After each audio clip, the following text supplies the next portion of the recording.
Luigi Donnarumma in goal for the Italians. Back four of Giovanni Di Lorenzo, Leonardo Bonucci and Giorgio Chiellini, who have 70 years, 213 Italian caps and 11 major tournaments between them, which isn't too bad. Leonardo Spinazzola's the left wing-back, who really impressed in that opening game against Turkey. Jorginho at the base of midfield.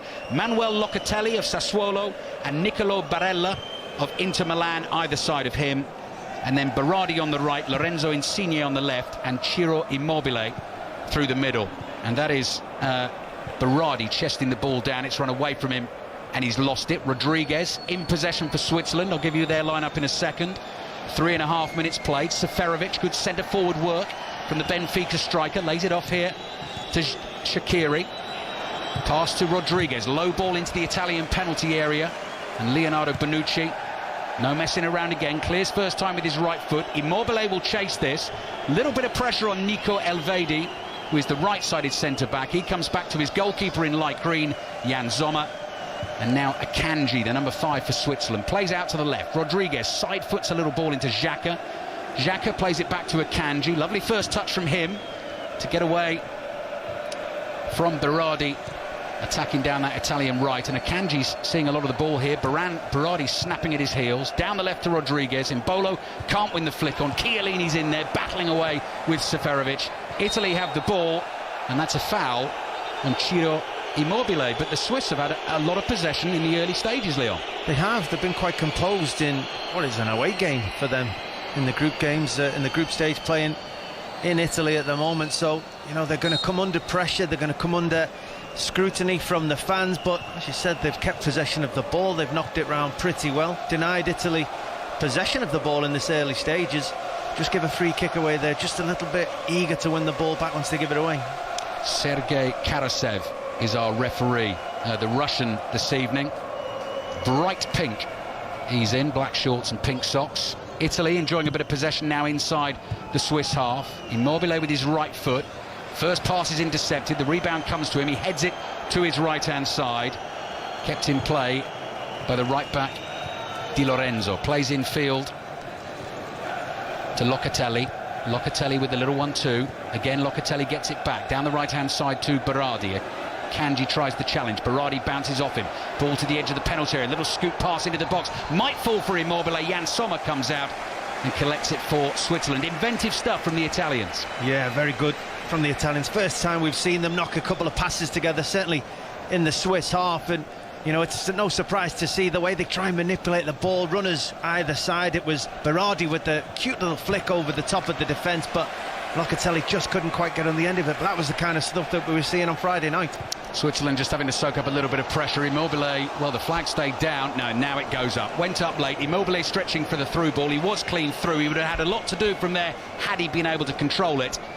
But that will be a free kick for Switzerland. Jan Sommer in goal for them. Nico Elvedi, Fabian Schär and Manuel Akanji are the three centre-backs. Ricardo Rodriguez of Torino on the left-hand side is the left wing-back. Kevin and Barbu on the right. Remo Freuler and Granit Xhaka in central midfield. Shaqiri playing off Mbolo and Seferovic. Our first close-up of the Italian coach Roberto Mancini, who's already taken the very smart light grey national team blazer off. Warm evening in Rome.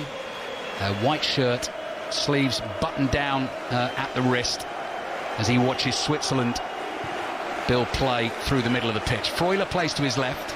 Rodriguez passes short into his own half. Made it a 50-50 for Akanji and Berardi, and the throw-in goes Switzerland's way. Just a little loose. Ball given away. Switzerland have taken that throw.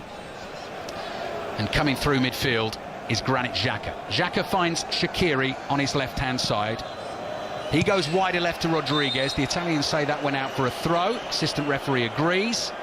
Throw in Italy. We've played 7 minutes on 5 Live so far this evening in Rome.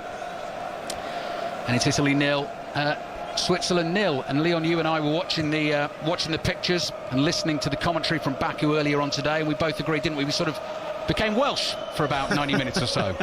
We did. Every time one of the home nations plays, I can't help but getting involved and feeling that I am from that country momentarily. Albeit once the 90 minutes is finished, we generally go back to being English straight away, but it was great to see that result. What a performance from the Welsh boys out there in Baku, and thoroughly deserved their victory. Sitting top of Group A, all the reaction to it, the interviews, the analysis in the Daily Euros pod, which will be there for you on the BBC Sounds app much later tonight or tomorrow morning. Again, Switzerland loose in possession inside their own half. Ball might break here for little Insigne, the Napoli forward, just 5'4", 5 foot 4 inches tall. Scored his goal against Turkey. Cross comes into the penalty area. Immobile jumps. Insigne chests it down, trying to get this under control on his right foot. Nico Elvedi in front of him. Ball played back and back again by the Italians to the halfway line. And it's Bonucci with his left foot. He plays it to Di Lorenzo. Goes wider again as the Italians bring it forward down the right. Again, just little interplay on that right-hand side. Jorginho now is involved in the inside right channel. And possession being kept by Italy, and they bring it back into their own half. Leon. Yeah, Italy are really growing into this game at the moment. That early possession from the Swiss is dissipated, really. The Italians laid off them for probably 2 or 3 minutes, allowed the Swiss to have a feeling of control in the game, and suddenly sprung into action. The front three, Insigne, Immobile and Berardi, suddenly putting real pressure on the Swiss when in possession, and they've started to give the ball back to the Italians, and now they're really enjoying a long period of possession themselves. Here they come again, up to the edge of the Swiss penalty area. Barella looking for the ball into Immobile, intercepted on the edge of the penalty area, cleared quickly by Switzerland, turning it into a race between Chiellini and Embolo. Chiellini gives up, lets Embolo have it. Embolo runs at him into the Italian penalty area. Chiellini gets a touch on the ball, half cleared by the Italians, and away they come down the right-hand side. But again at a steady pace. Barella on the ball in central midfield. Ali, that's something to really keep an eye on. Yes, Chiellini and Bonucci have got so much experience, wonderful defenders that give balance to this Italian side, but when Embolo gets up against them, the raw power and pace and the intelligent runs that he makes is a real handful for them aging legs. Locatelli, ball with his left foot. Spinazzola gets away down to the byline, little cut back, there's the header, and it's over the crossbar, and that's the first really good chance for Italy this evening. Immobile was up, it was a clean header, he couldn't keep it down. It's Italy 0, Switzerland 0. Well, should be Italy 1-0 ahead in this game. Spinazzola at it again down that left-hand side. He gets right to the touchline and he just hangs it up, really. Centre of the goal, probably 8 or 9 yards out, under no pressure at all. Immobile, when the ball comes to him, he seems to jump, gets his timing wrong, and manages to head it unopposed over the top of the crossbar, but big chance missed. Barella comes back and wins a really good tackle against Bril Embolo in the centre circle. Embolo still down, claiming he was fouled and should have had a free kick. Referee not interested. Insigne whips a pass across the halfway line between 2 of his teammates and gives the ball away. So Barella has to come back and do some defending. Di Lorenzo is there as well. Akanji, one of the 3 Swiss centre-backs, big tall figure in his bright white shirt, plays the ball across to Fabian Schär. Schär to Xhaka. Xhaka inside the Swiss half. Across to his right in Elvedi. Down the line here to Mbabu. And Freuler just has to stretch to control that pass. And the Swiss just being pressed here and having to come all the way back to their goalkeeper, Jan Sommer. Ball on his left foot. Tries to thread one through the midfield. He's given the ball away. Chance for Barella to bring it forward. And now Berardi looking to find Barella again on that right-hand side. Pass intercepted. Good challenge by Rodriguez. But Italy have it again with Jorginho, and he recycles it quickly and moves the ball to his left-hand side. Spinazzola's a tall, muscular figure wide on the left. Insigne just tumbles over the legs of Elvedi. The ball was beyond Elvedi. I'm not sure he was trying to win the penalty there. Here's Spinazzola, step over on the right foot, has the beating of Mbabu. This time the cross is to the far post. Rodriguez heads it away, and Italy again onto it quickly. Left-footed strike, takes a deflection. Immobile was there to try and get on the rebound. Berardi's shot, and the ball goes out for an Italian throw on the right, which again they take quickly. Barella gives it to Di Lorenzo, back to Barella again. Oh, Locatelli, clever dummy, let the ball go through his legs. Immobile, edge of the D, little back heel to Insigne.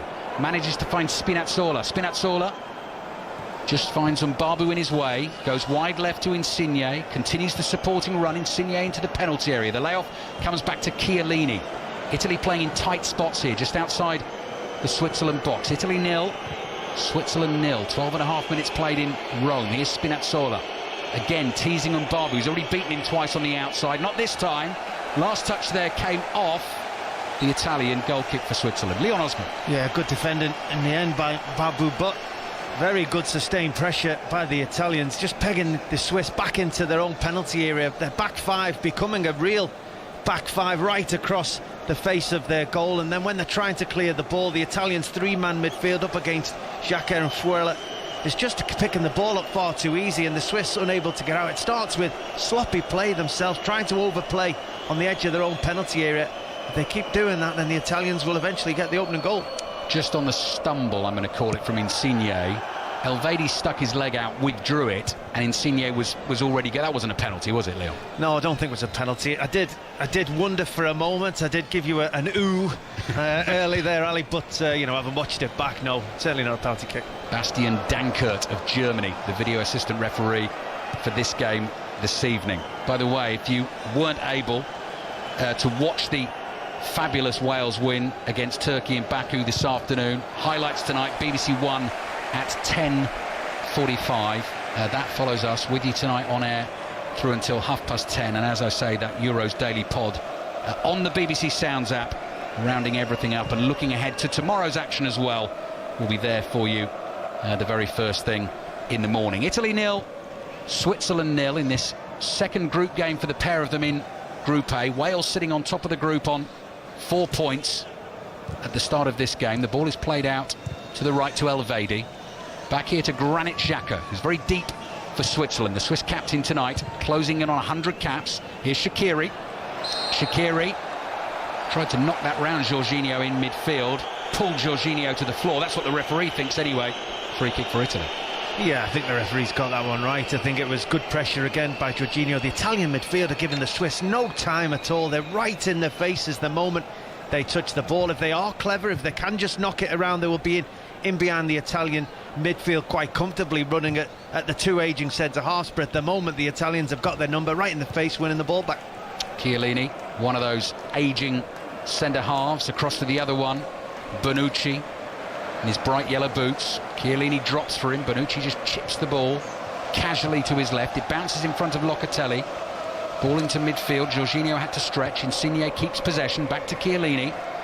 And now Bonucci crosses the halfway line. Jorginho in a central position. Insigne lays it off first time to Locatelli with a golden number 5 on the back of his blue shirt. Chiellini up the middle of the pitch. Lovely first touch from Insigne into the feet of Immobile. Gives it back to Insigne. Looks to find Immobile again. The ball bounces back to Insigne. Goes for the first time curler and is a long way off target. Lovely understanding, Leon. Yeah, unlucky. Didn't quite get the shot as he wanted to when he thought about it, the picture in his mind, but the build-up play was great. He's been very lively in the opening of this game. He keeps dropping into spaces. He's being very difficult for the Swiss to picking the ball up.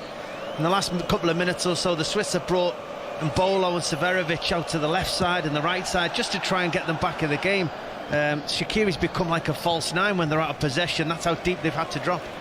Shaqiri winning his 93rd cap for Switzerland this evening. Donnarumma's not been busy. He's all in yellow. He has to rush out quickly to clear with his right foot there. Italy have possession just inside their own half, and they sense an opportunity to attack down the left-hand side. Locatelli pushes the pass to Insigne. Insigne is just running into a clutch of white shirts there. Almost went the wrong way, got surrounded and lost the ball. Roberto Mancini on the sidelines, not happy. Challenge on Shaqiri, foul from Jorginho. Those two having a nice little battle early on in the game. Shaqiri complains, and that is a free kick for Switzerland. Yeah, certainly a free kick. Shaqiri's wondering whether it's enough to be a yellow card for the tackle on him. I don't think it is, but it's certainly borderline from Jorginho as he's trying to put that pressure, maintain that pressure, which has served them well in the opening of the game. Not a free-scoring team, Switzerland, as we know, and particularly in major tournaments. It's often down to Shaqiri to try and make things happen. He got the assist for the goal against Wales with the corner. You think back to the hat-trick in the World Cup against Honduras in 2014, the scissor kick goal, Euro 2016 against Poland, the World Cup 3 years ago, the winner against Serbia in a really important game for Switzerland. So, key man, defending to do for Switzerland at the moment, Immobile. Wall of white in front of him, spreads the play to the right. Berardi scoops across high into the Swiss area. Mbabu heads it up in the air, and then all he can do as the ball's dropping down on the byline is volley it behind, and Italy have a corner. 17 minutes played, Italy 0, Switzerland 0. Francesco Totti, Leon Osman, looking as cool as ever in the stadium. Has he ever looked anything but? Nope. No, exactly. He's one of those superstars that they don't have out there at the moment. But, you know, there has been a lot of talk, but they're playing well at the moment. Insigne especially is really controlling this game. Insigne, little fella, stands with his hands on hips, ready to take the corner. Whips it in, edge of the 6-yard box. Might fall for Chiellini, who drives it home with his left foot. The old Italian warrior Chiellini at 36 gets them in front in the Stadio Olimpico. The ball initially hit him, dropped to his left foot in the 6-yard box. He gave it a wallop. It's Italy 1, Switzerland 0.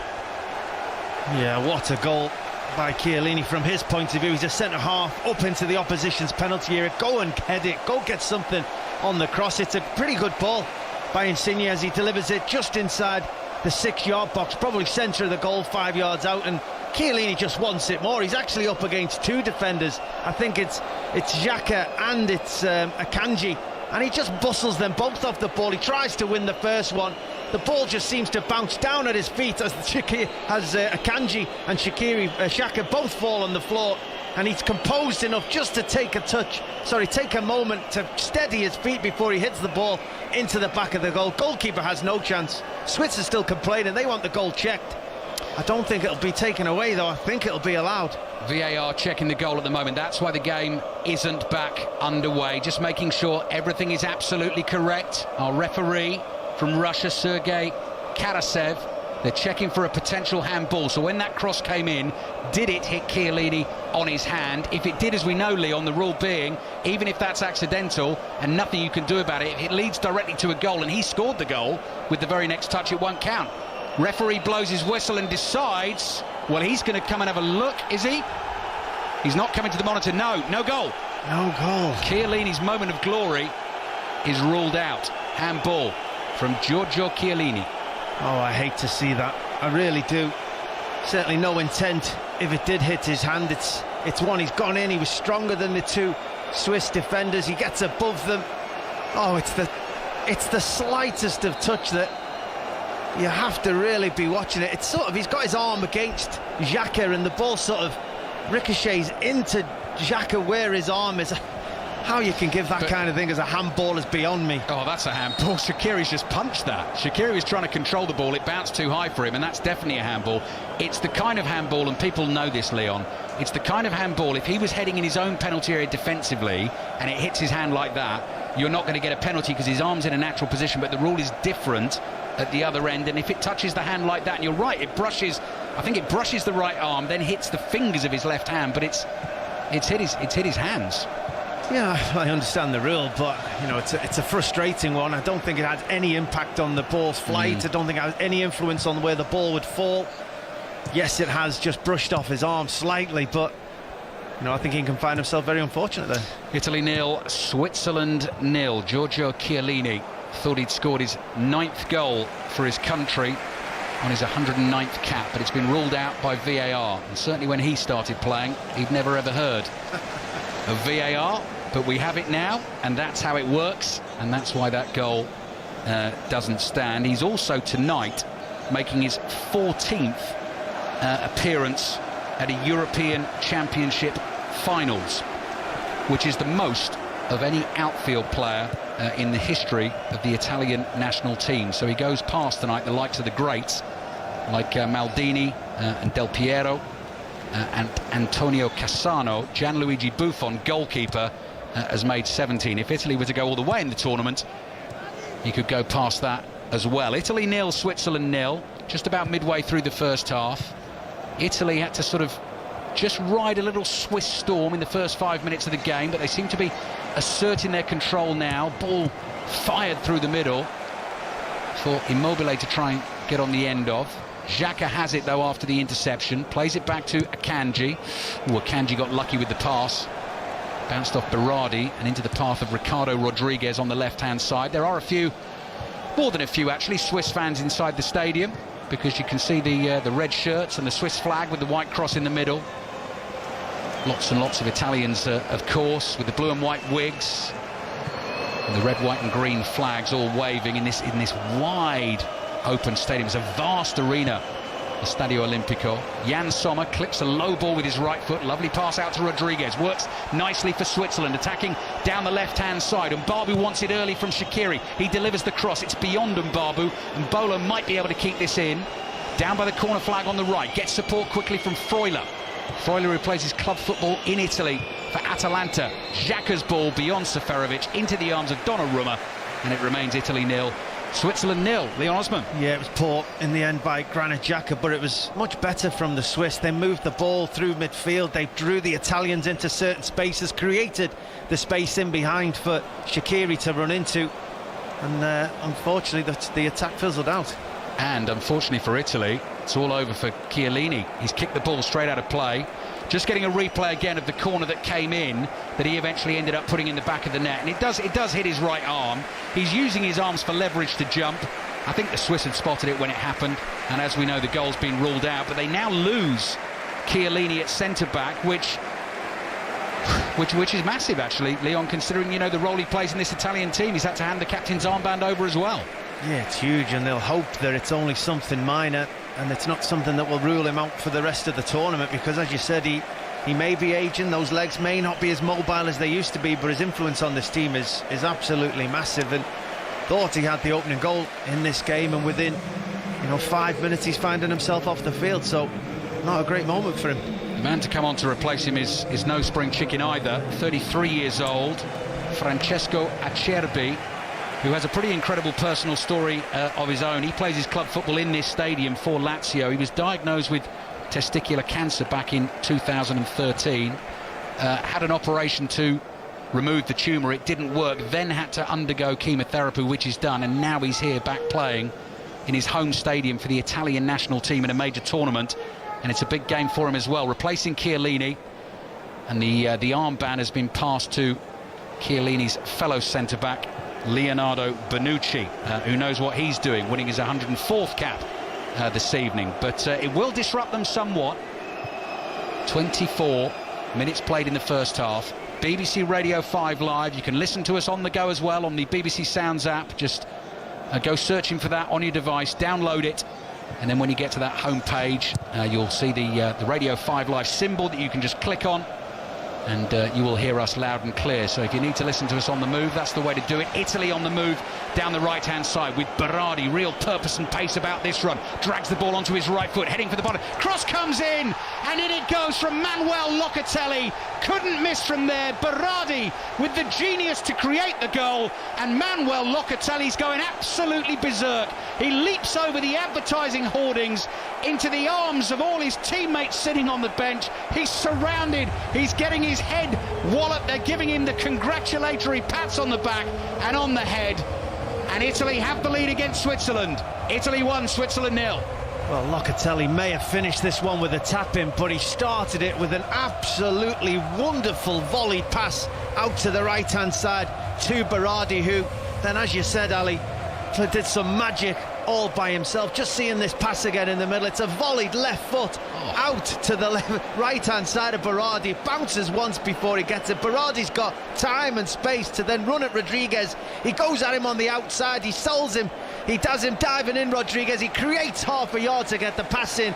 He takes his time, he fires it across, and who's arriving after that volleyed pass from the left-hand side? It's Locatelli himself with the simplest of right-foot tap-ins. It's a wonderful goal, no less than they deserve, the Italians, as they find themselves 1-0 ahead. How nicely on as a midfielder is that moment when you make the run. You've seen it from a long, you've played the pass, you make the run, he kept going, he kept going, he kept going. I know they'll pick it up on the analysis at half-time, and then you arrive and the ball lands there and you think, thank you very much. That didn't happen very often for me. I was still trying to get in the penalty area at that point, but your eyes light up. His eyes will have done, as you said, to have made the pass that he did, to then follow it, to get beyond the two strikers that were trying to get in the penalty area as well, for it to arrive at his feet for that tap-in, to score the opening goal for his country. What a moment for him. Win tonight for Italy takes them through to the last 16 ahead of their final game against Wales, which will be a 5 Live commentary on Sunday at 5 o'clock. Rodriguez for Switzerland tries to rifle one in from 30 yards out. That was very ambitious. He's missed by a mile, and the ball goes behind for a goal kick. I read a lovely line on Locatelli today on the train on the way up, Leon. I was just going over the notes. As a kid, he wanted to become a private detective, and so much so he actually made himself his own school bag, and on it he wrote his name, Manuel Locatelli, FBI. And his family still rip him about it, and apparently he was a huge fan of Murder, She Wrote, growing up as a kid, which in Italian, I'm going to go for the Italian again because I read this today, is called La Signora in Giallo. Big fan of Angela Lansbury. Exactly, exactly. So I wish I'd have known that kind of thing as a teammate. Yeah, exactly. You're just learning a little bit more about Manuel Locatelli. The key, though, for Italy tonight is that he has opened the scoring, and they are sitting proudly at the moment on the top of Group A at Euro 2020 and heading towards the last 16. What can Switzerland do about this? Defending for them to do again. Rodriguez, the ball runs through his legs, but he turns and is able to keep hold of it. Played back to Elvedi. Elvedi, the right-sided centre-back, passes across the halfway line to Mbolo. Lays it back to Xhaka. Xhaka on the centre circle. Nice ball. Purposeful pass through the middle. Shaqiri on the dribble. Sees Mbabu in a bit of space on the right. Mbabu has to hurry to keep that ball in. Little trick from him. Right foot, then left foot. Trying to take it past Spinazzola into the penalty area. Freuler now to Shaqiri. Shaqiri, no, that's loose. Poor ball. Straight into the chest of Berardi. Berardi plays it to his right-hand side. Barella, Immobile starts to make the run. Barella doesn't use him. Instead, he whips the ball out wide to the left-hand side. It takes a while to get there. Insigne controls it and plays the ball back into the Italian half. Oh, it was a great run as well. And if he'd have just spotted him, the Swiss defence had held their line. He'd have been in with 40 yards of pitch to run into. But at the moment, the Italian front three are playing really high, really wide, especially Berardi on that right-hand side. It's just pinning the Swiss all the way back. They have to defend as a back five against the three Italian players who are playing at the top end of the field, and it's just allowing so much time in the middle of the field for the likes of Jorginho and Locatelli and Barella. And the Swiss have got to allow their wing-backs to get out. They've got to get forward if they want to have an effect on this game. Sorry, Lynn, I was just going to say, apart from that lack of pace in the centre of defence, which you think might get tested by better teams later in the tournament, they look a seriously good outfit, don't they, Italy, again this evening? Well, they do, you know, to see, you know, the way that they're tactically set up. It's interesting to see. One of the centre halves is stepping in and staying behind. They're allowing the likes of Jorginho not to always be on the back foot. We've mentioned him pressing into the midfield. When he spots someone, he steps in. One of the centre halves steps in, and it's very brave football, but very effective at the moment. Here's Shaqiri in the inside right channel for Switzerland, in the white shirts with the red numbers on their backs. And Mbabu, left-footed ball back to Freuler. Freuler quickly to his left finds Xhaka, but it's slowed down for Switzerland. They're coming back to the halfway line. Whistles from the Italian fans, just jeering the Swiss possession, trying to tempt them into playing a riskier pass, giving the ball away. Seferovic has dived in with a challenge from Jorginho, and Italy get the free kick. So coming into this one, Italy unbeaten in 28 games, having won the last 9 without conceding a goal. And another little one for you: when they've played in Rome in major tournaments, they have never lost a game. In 11 games in Rome, in major tournament finals, won 9, drawn 2. They're ahead again this evening, leading Switzerland by a goal to 0. Manuel Locatelli, the goal scorer. Immobile's flick, that's Spinazzola, the left wing back, who's charging down the right wing to try and get on the end of that. That's what I'm saying about how fluent they are. This moment he made that run, and you're right, it seemed like a crazy run from a left back over to the right side of the field to try and get on the end. Locatelli just slotted into his place. They tried to attack, they can't, because the Italians are still well set up. They're so well drilled, and sometimes when you're playing without that one outstanding start, everybody buys into the tactics and the work that you have to do to get a victory, and that's what it looks like from the Italians at the moment. Italy 1, Switzerland 0. 3 more commentaries for you tomorrow on 5 Live from the Euros. Ukraine, North Macedonia kicks off at 2 o'clock. Denmark, Belgium is at 5 o'clock. Netherlands back in action, who were very entertaining their opening game against Ukraine. They host Austria at 8 o'clock. All on 5 Live for you tomorrow. And then on Friday, Leon, England are playing Scotland. Are they? At Wembley at 8 o'clock. 5 Live. The place to be for that one. There's a 6:06 as well after that game, from 10 through until midnight, because I think people might want to talk about it as well after it's happened. Here's Insigne. Lost the ball wide on the left for Italy. And Locatelli's in with the challenge, the goal scorer. Curly hair wreathed in beads of sweat. The ball goes out for a throw and Babu takes that. And started well, the Swiss, but at the moment they're being suffocated. It must be a frustrating game for them to play in at the moment. Got to hang in there. Yeah, they're just not switching play quick enough. They're playing with wing backs. The Italians aren't going out into those spaces and they're just not using them enough. Insigne finds Immobile into the penalty area, trying to work it onto the left foot. Jan Sommer's off his line, gets a palm on the ball, comes back to Insigne, goes for a delicate curler to the far post. Akanji's there to head it away off the goal line. It was just going wide. Berardi's not going to let up here in his familiar position wide on the right. Plays the ball back into midfield. Jorginho's onto it, and Italy recycle, and they go from right to left very quickly. It's good, strong goalkeeping by Sommer on that occasion. As you said, as he twisted inside and went through one, you just thought he was going to be able to get a shot away, but it was really quick from his line. Sommer, really strong arm to deny Immobile as he went into that position. Back onto his feet to also stop Insigne having an easy shot on goal. Good goalkeeping.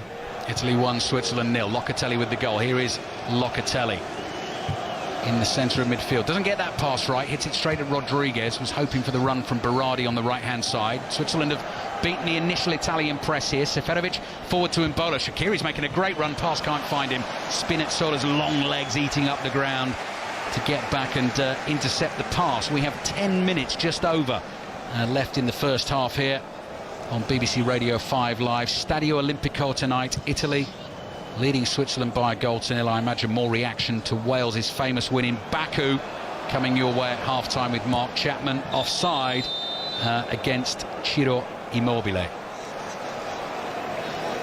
And he's annoyed with either himself or someone else for not releasing the pass. So he's quite a long way offside there. Yeah, he won't be annoyed at himself though.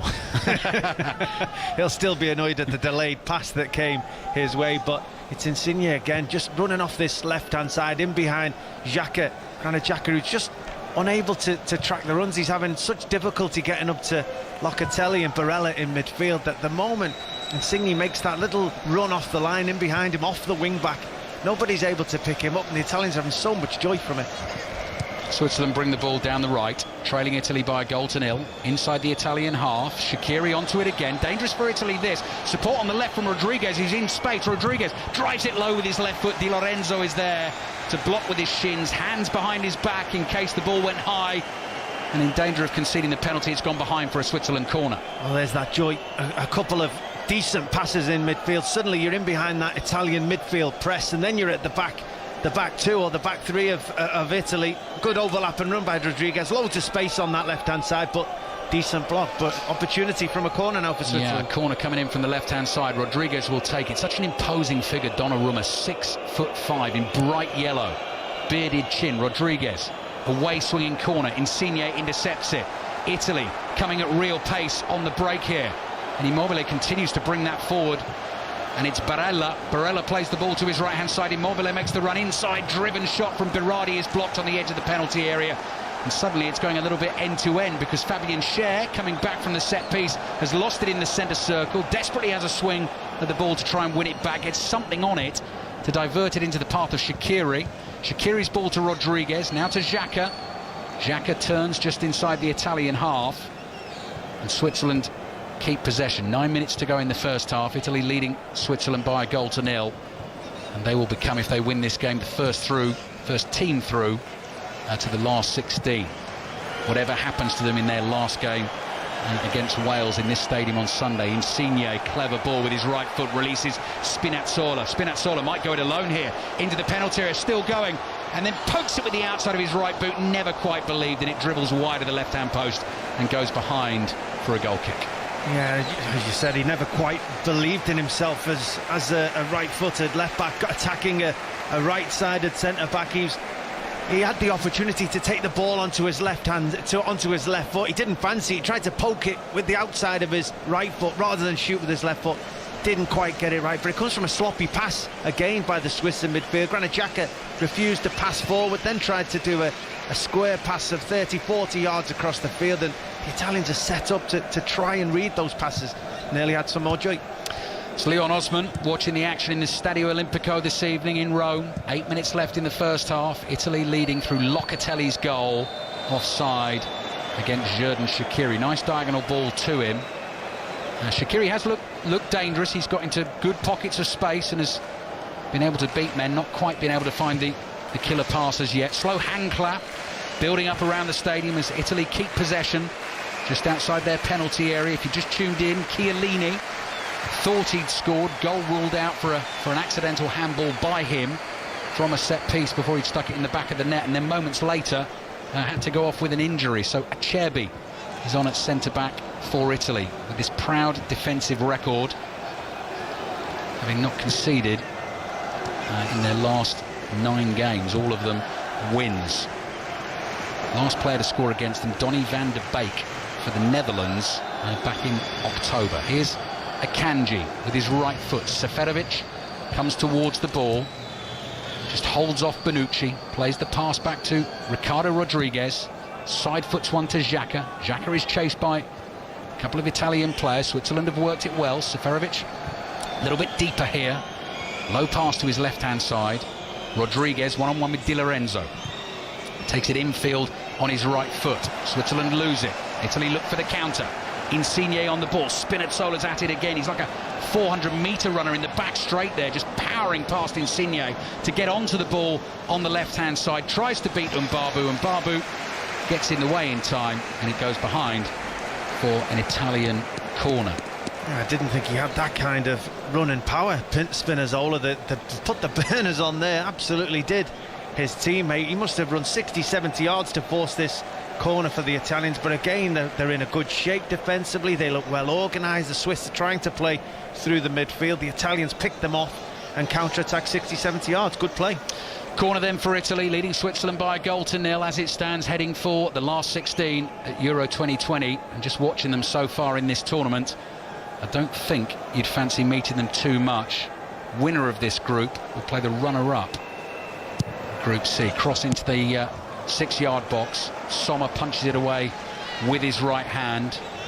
Group C is the Netherlands group, with Ukraine, Austria, North Macedonia. Goal scorer Locatelli side foots a little ball back here, then tries to get on the end of the return. Freuler has his run covered, knocks the ball behind for another corner. Real Madrid Football Club announcing that tomorrow there will be a farewell to our captain Sergio Ramos. Is leaving Real Madrid. Breaking news for you. Wow. So, yeah, not at the Euros, and finally leaving Real Madrid. Corner for Italy. From the right, this one. Bonucci involved in a little tussle off the ball, trying to make his run to the near post. Swung in, headed away to the edge of the box. Embolo with a second header, the Swiss striker. Spinazzola onto it for Italy.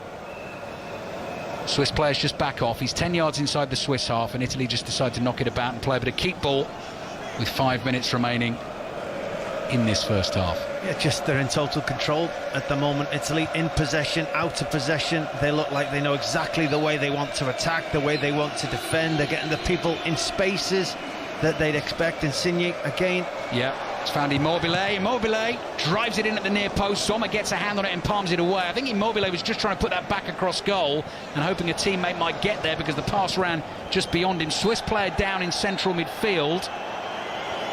So the referee blows his whistle. Seferovic, the centre forward, has taken a knock. So we're just going to check that he's okay, and then play will get back underway again. It was a challenge with Jorginho. I think he had his foot trodden on. Yeah, I didn't think there was an awful lot in that. It's just great play again.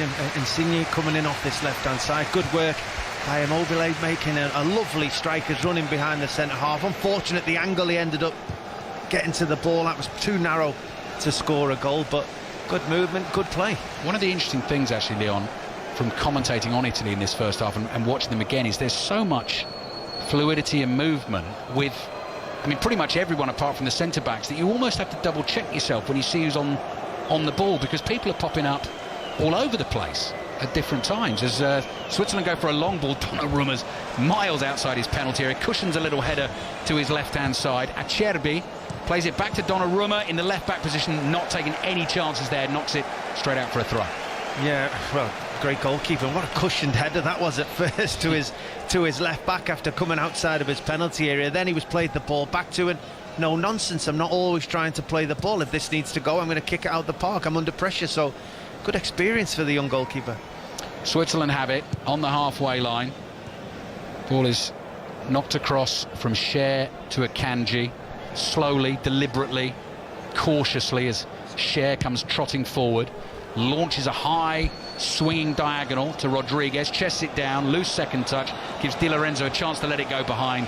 Rodriguez makes the tackle, and he actually knocks it behind for the goal kick to Italy, who lead Switzerland by a goal to nil. Well, it's a poor touch by Rodriguez, but that's the kind of pass that the Swiss need to do. The Italians are defending so narrow, which is working very successfully at the moment. They're offering that 60-70 yard pass onto either wing back, and they can get it high and wide. They haven't been brave enough in this first half, the Swiss. They've been quite negative. They've been happy to get behind the ball and defend deep. They're going to have to be a lot more positive in the second half. Ball cleared by Bonucci, now captaining Italy. Jorginho with a howl goes tumbling to the floor as he's challenged and wins the free kick. Should repeat as well, by the way, if Italy beat Switzerland tonight, Wales are then in a fantastic position to claim the runners-up spot in this group potentially, because Turkey wouldn't be able to catch them even if they won their last game against Switzerland. Switzerland could catch them and be level on them on 4 points, but then it would go to the head-to-head record where all is even. Then it goes to goal difference in the group, and Wales is much better than Switzerland. And if they were to finish runners-up in this group, Wales, you'd meet the runner-up in Group B, which would probably be Denmark, Russia or Finland, you'd think, if Belgium are going to win that group. And I think Wales at the start of the tournament would definitely have taken that. We'll see. Last minute of the first half here, Italy leading Switzerland by a goal to nil. Mbolo's being tugged and pulled and wrestled by Acerbi. The two of them were at it, to be fair. Cross goes behind. Goal kick given to Italy. I mean, Acerbi has hold of his shirt, Leon, from the word go there. In fact, they're both... They are in the end, but I think Mbolo's unfortunate. I think he was getting his shirt tugged. Oh, sorry, I think he started tugging the shirt after the fact. He'd already been fouled 2 or 3 times before he joined in. He's very unfortunate not to win a free kick there. And the risk from Acerbi there is that actually continued into the penalty area, where, you know, holding a shirt, and if you get busted doing that... Yeah, we haven't seen enough from Mbolo in this first half. Switzerland haven't managed to get him on the ball in the right spaces, turned and running at the Italian defence. It's been, most of his work's been in his own half, in wide positions. Switzerland have got a lot of work tactically to do at half-time to get themselves not only back into this game, but to be taking part in this game. 2 minutes of added time at the end of the first half. That's the voice of Leon Osman here on 5 Live. Italy leading Switzerland by a goal to nil. Shaqiri turns in the centre circle, chased by Jorginho. Ball brought forward by Fabian Cher at pace. Poor pass from him. Chance for Italy to get a second just before half-time, possibly, if they can work it. 3-on-3 at the moment. Immobile to Insigne. Insigne comes dancing into the penalty outside of his right foot. Weak pass intercepted. Oh, Shaqiri lets it run under his foot inside the box. And Locatelli was very nearly onto that behind him. Locatelli is now there to pass the ball back to Jorginho. Insigne turns it round the corner, flicked back to him by Immobile. Ball played into midfield. That's Berardi, who's come more central. Locatelli beaten to it by Mbabu. Good defending, strong run from the right wing back as well, powering forward here at this Italian defence. Mbabu then low ball into the box. Oh, that was clever from Di Lorenzo. Just let it go through his legs because he knew there was no one behind him. Seferovic fell for it, and the ball's gone behind for an Italian goal kick. Yeah, it was very good. He knew that if he made a challenge on Seferovic, there was the potential for, you know, a penalty kick inside his own penalty area, and he just let the ball go through his own legs. He let the ball go harmlessly out for a goal kick. Great play. Match stats: 52% possession for Italy, 48 for Switzerland, who started this game well. 7 shots for Italy, the 1 on target, the goal from Locatelli. Italy leading Switzerland 1-0. Half-time whistle will blow any second. Ball is cleared by Bonucci. Told you so, there we go. The referee very purposely points to the dressing rooms and says, take a breather. And we get a close-up of Manuel Locatelli scoring his 2nd goal for Italy this evening. And actually, Leon, the point we should pick out there, and you spotted it as it happened, was the left-footed volley pass from him to start the move that then led to his goal was a thing of beauty. Oh, it was absolutely wonderful. Many people would take their time and try and bring that down. He spotted the opportunity to get his teammate in possession of the ball, running at a defender early, and he took it. He may have mishit it out the pitch, but he trusted his own left foot. He got that volley perfectly out to that right-hand side and followed his pass and got his joy from it. It was a wonderful, not only team goal, but individual goal from him. The only blow for Italy so far this evening, the loss of Giorgio Chiellini in the first half, who took himself off with injury. Otherwise, they're looking good again tonight. As it stands, they're heading for the last 16. At half-time in Rome, they lead Switzerland by 1-0.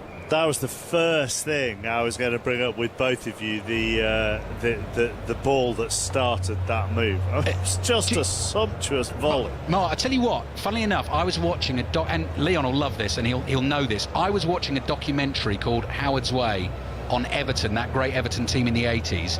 And there's a goal featured in that documentary that I remember as a kid watching on my 101 Great Goals video, which Trevor Steven eventually scores.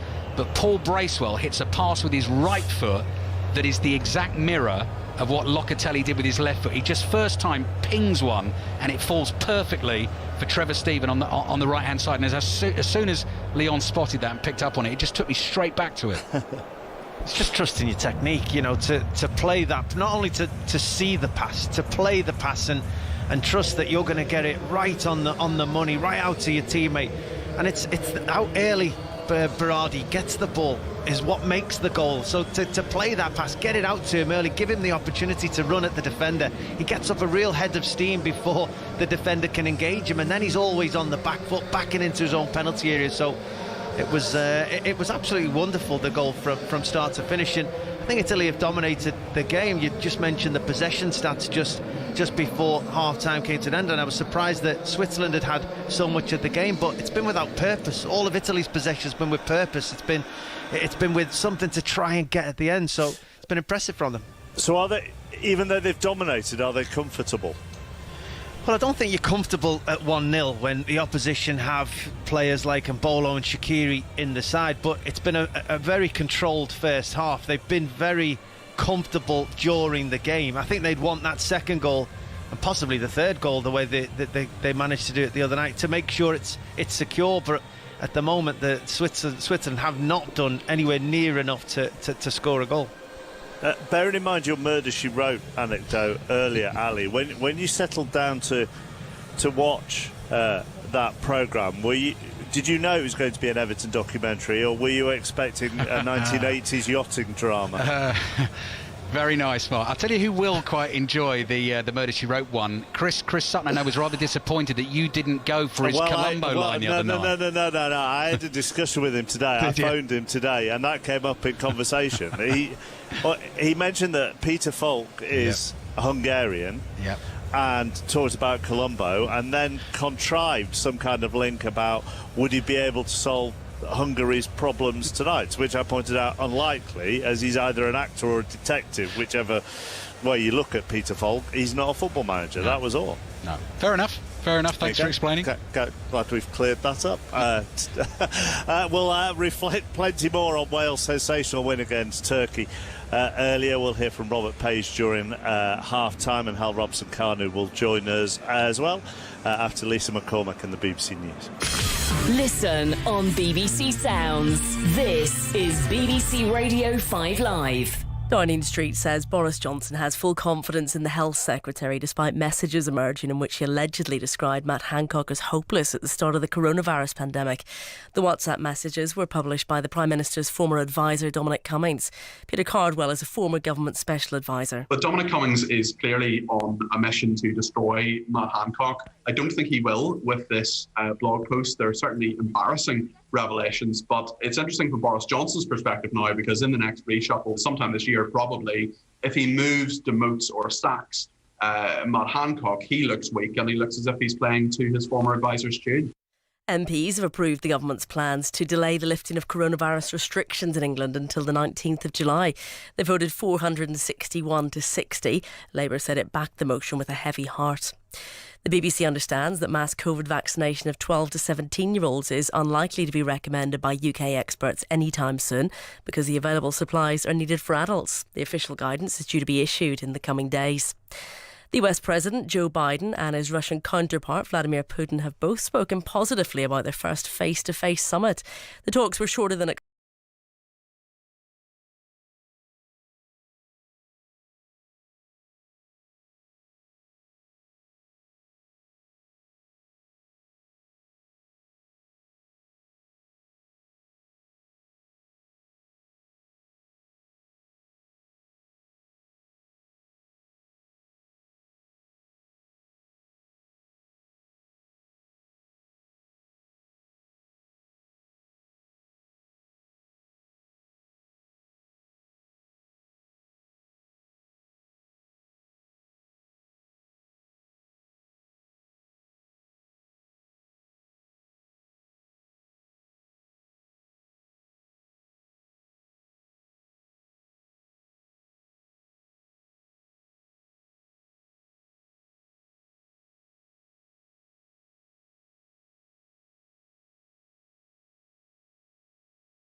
Cheers. Joe Allen with Carl Roberts. Do you think they can cause Italy problems, Hal?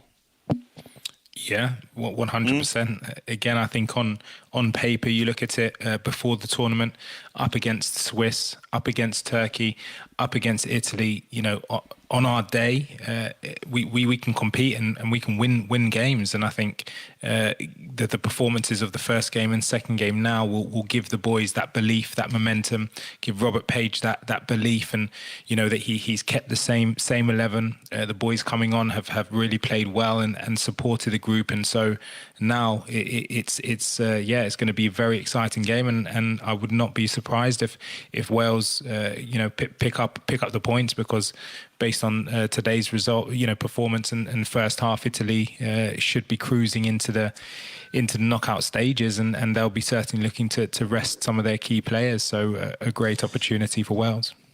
Would you be, if you were in the squad, would you be looking at the potential paths through this tournament yet? 100%, and I think you're right. Coming up as runners, the winner of this group actually gets the last 16 game in London at Wembley against whoever finishes second in Group C. So that's the Dutch, Ukraine, Austria, North Macedonia group. Finished second in this group, and as Ali was saying in commentary, Hal, you get second in Group B, and you would imagine that to be Russia, Finland, or Denmark. Correct, yeah, and look, I think going into the games, they're not going to be talking about it in preparation, but you see information, you come across information, and you secretly know that there's a route. And in 2016 we saw that, we experienced it, going into the knockout stages into Russia.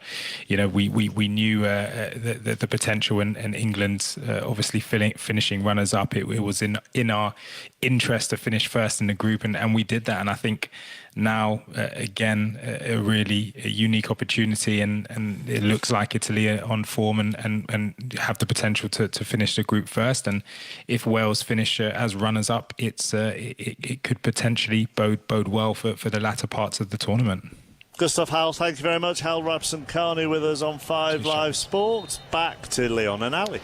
Yeah, live football from the Stadio Olimpico, no Howard's way during the second half. Italy leading Switzerland by a goal to nil, and Switzerland have made a positive change. Mario Gavranovic, their striker, who coming into this tournament plays his club football for Dinamo Zagreb in Croatia, and actually scored 7 goals in his last 8 caps for Switzerland, including a hat-trick against Liechtenstein, but also a couple of goals in a 3-3 draw against Germany. So Gavranovic is on, and immediately Switzerland on the front foot. Shaqiri's hit a shot from range. It's deflected behind for a Switzerland corner. We'll get early thoughts from Leon Osman on the change, the Switzerland change, in a second. Let's see what Switzerland can do with the corner. Italy leading 1-0. And Ricardo Rodriguez with his left foot, an away swinger. Good delivery, headed well wide by Elvedi, and behind for the goal kick. So Gavranovic on for Seferovic. Leon, Seferovic didn't feature much in the first half. He didn't have much chance, did he? No, that's the thing. He's more of an old school number 9, a big centre forward who needs the ball up to him, in and around him, crosses coming into the penalty area, and Switzerland don't seem like they're capable of that against this Italian team. So Gavranovic will give them something else, something a bit more to get around the feet of Mbolo. Italy very slickly in their silky blue shirts, playing it out from the back. Donnarumma very coolly with a pass along the byline. Barella is tackled as he was trying to get away down the right, and so that will be a throw-in for Italy. Not sure if we've had any more lookalikes for Granit Xhaka, having gone platinum blonde, short and sharp, swept across with the hairstyle, the Swiss captain. Team trailing by a goal to nil. Donnarumma in goal for Italy, back four of Di Lorenzo, Bonucci and Acerbi, because Chiellini had to go off with an injury in the first half. Spinazzola, very impressive again, bombing away down the left-hand side. Jorginho, the goal scorer, Locatelli, and Inter Milan's Nicolo Barella as the midfield 3, and then Immobile through the middle with Berardi, who created the goal in the first half, on the right, and Lorenzo Insigne of Napoli on the left. I'll give you the Swiss team in a second. 2 minutes gone in the second half. Switzerland have the ball. They're in white shirts with red trim. As we look at it, they're playing from right to left in this second half. Ball up the middle to Mbolo. Looked like that was going to be a decent first touch, and then the ball got away from him. Acerbi got a foot in, and Italy have played it to the left. Spinazzola's given the ball away. Mbabu. looks up, needs someone in there to attack that cross. Di Lorenzo heads it away. Rodriguez can't control it, and the ball goes out for a throw into Switzerland. Leon. Yeah, better again from the Swiss. They've started this game positively like they started the first game. That was a really good ball into the feet of Mbolo moments ago. He's able to bring that in, nearly got turned, and suddenly the Swiss are now playing in the Italian half. The crazy thing is they've just managed to put their first cross into the penalty area. Now they've took Severovic off, but yes, you know, much better play from them. Barbu up to Mbolo, won't stick for him, tug on the shirt from, again, both players. Mbolo, I think, is going to start feeling a little bit hard done by here, because Locatelli was it Acerbi?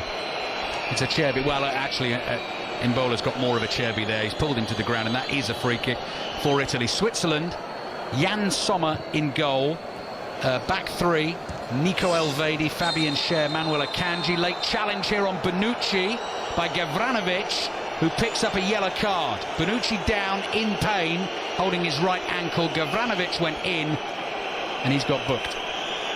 Yeah, my first thought was that it probably was a yellow card. He's just showing real desire to try and have an effect on this game. He's put real pressure on Bonucci as he's gone to play the pass. Yes, he does leave a bit on Bonucci as he plays that pass. That leg as it follows through, kicking the ball, he's just gone right through it. Bonucci's right to argue, as he is doing at the moment, but that's the kind of effect a substitution needs to make. He needs to make an impact on the game, put the Italians on the back foot, show he's in the game. So I'm actually wouldn't be too upset by that yellow card. One of the reasons I love watching Italians play football as well is just the expressiveness. You know, so Bonucci gets up and he's having a bit of an argument with Gavranovic, but not only in his face, but the way they use their hands, and the way actually Chiellini celebrated his goal that was disallowed actually took me back to Marco Tardelli in 1982, where he had both arms out and the veins were bulging. Isn't it? It's orchestrating. Yes. Yeah, it's theatrical. Yeah, exactly. It's drama, and that's why the Italians are such fun to watch. And when they play football like this, hugely entertaining as well. Locatelli looking to get a pass away to Insigne on the left.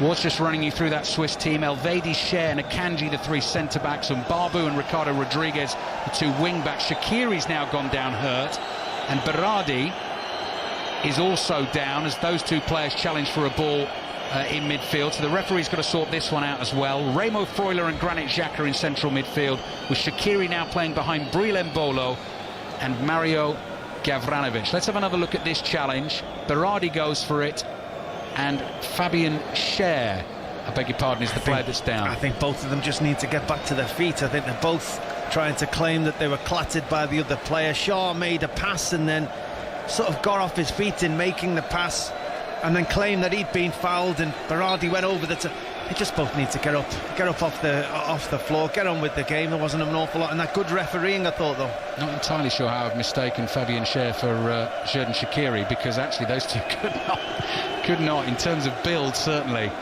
look any more different. And Barbu, right-footed ball into the Italian box, cleared by Acerbi with his left foot, measured pass out to Insigne. Jorginho, lovely ball through the middle. Oh, this is smooth from the Italians. Here they come, Berardi onto it on the right-hand side. Two to aim at in the penalty area. Berardi with a low ball, almost comes back to him from the interception. Immobile is frustrated, but Italy will have to rebuild. The ball comes back, and it's Di Lorenzo now looking for the 1-2 on the edge of the box. Barella plays it to his left-hand side. Locatelli, finds the bottom corner. His second goal of the night, like an arrow. It fizzes into the back of the Swiss net. The Italians playing some wonderful football, and they lead Switzerland by 2-0. Well, what an evening that left foot of Locatelli is having. It's a wonderful strike. It must be 22 yards out. It's hard, it's low, keeper has no chance, but it's sustained pressure from the Italians. They nearly get in down the right-hand side just before the goal. Berardi probably chooses the wrong pass, but they keep the ball in there. They sustain the attack. They don't allow the Swiss to get out in any way, and suddenly then they're playing one pass, two pass on the edge of the penalty area.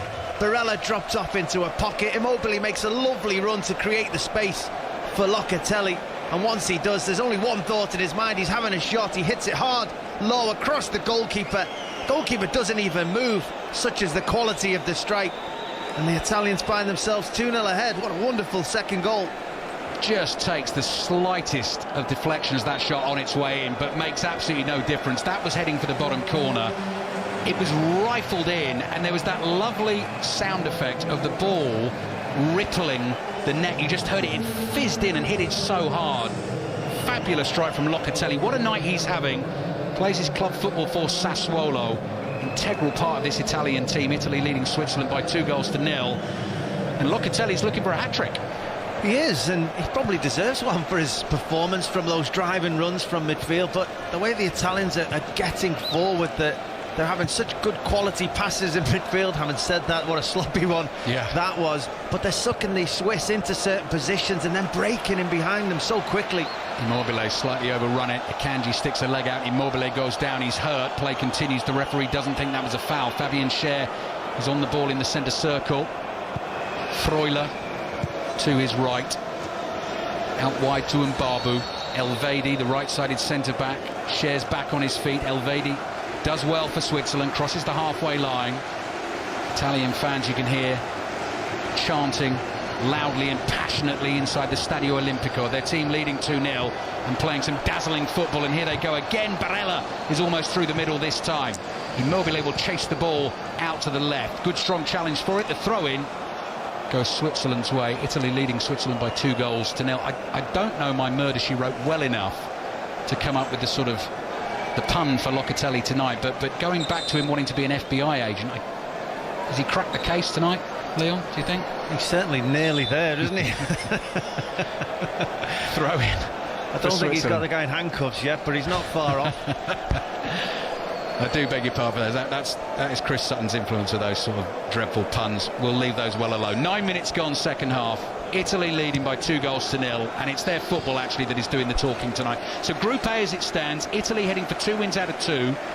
They will sit on 6 points. Wales, after that fabulous win in Baku this afternoon, with the goals from Aaron Ramsey and Connor Roberts, will sit on 4 points. Switzerland will be on 1 if they lose this game, and Turkey on none. It is setting up very nicely for Italy and Wales at the moment, and Switzerland and Turkey in that final game is all important, because remember, 4 of the 6 third-place teams will qualify, and a win for one of them might squeak them in. Certainly Switzerland, but you'd have to wait and see. Wales, of course, can concentrate on coming to Rome on Sunday, which will be a commentary on BBC 5 Live at 5 o'clock Sunday afternoon. Acerbi plays back to Donnarumma, clears with his left foot. Xhaka is there, volleys it forward. Jorginho intercepts. Lovely sure touch from Insigne. What a pass as well down the left to Spinazzola. Spinazzola just takes his time to control the ball.